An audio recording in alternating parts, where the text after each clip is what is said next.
So is Register Her part of a Voice for Men too, or is that a separate thing? It's something that I own, or that's owned by a Voice for Men. Okay.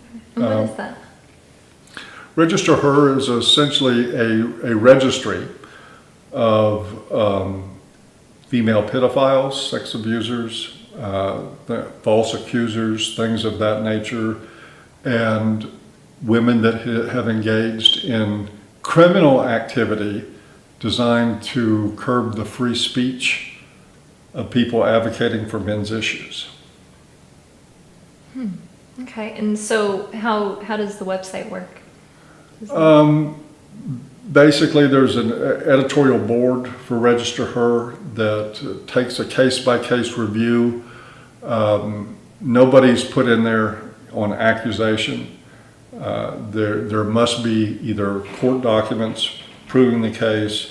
In the case of false accusations, it has to either be a conviction for making a false accusation or a public admission that they were lying about the accusation. And it goes through a process and eventually approved, and they become part of the registry. The real reason, because I mean, all this is surface stuff, the real reason that Register Her exists is to address the sentencing disparity.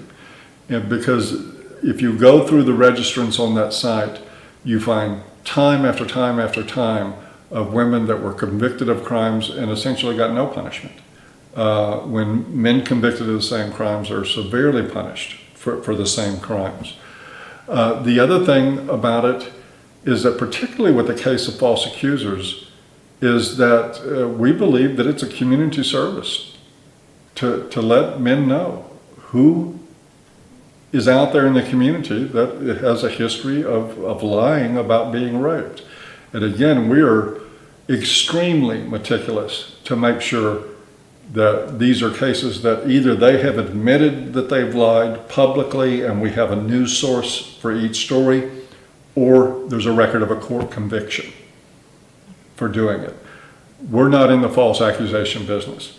We only put people on there when there's proof of it.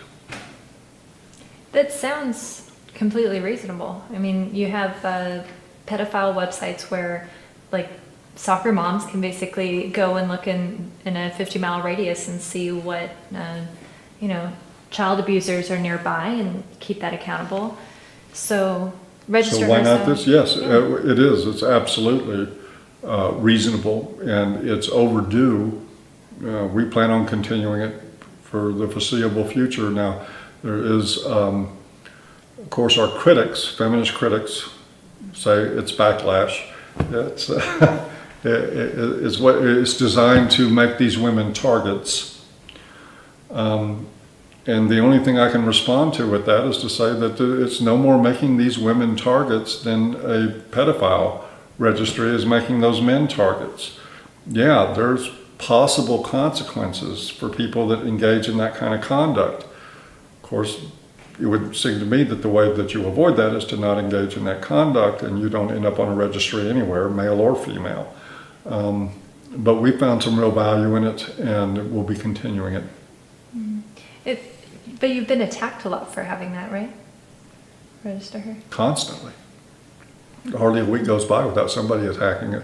And again, I think this speaks to the overall problem in the culture, is that if we put men on a registry, everybody's rosy about it. But women?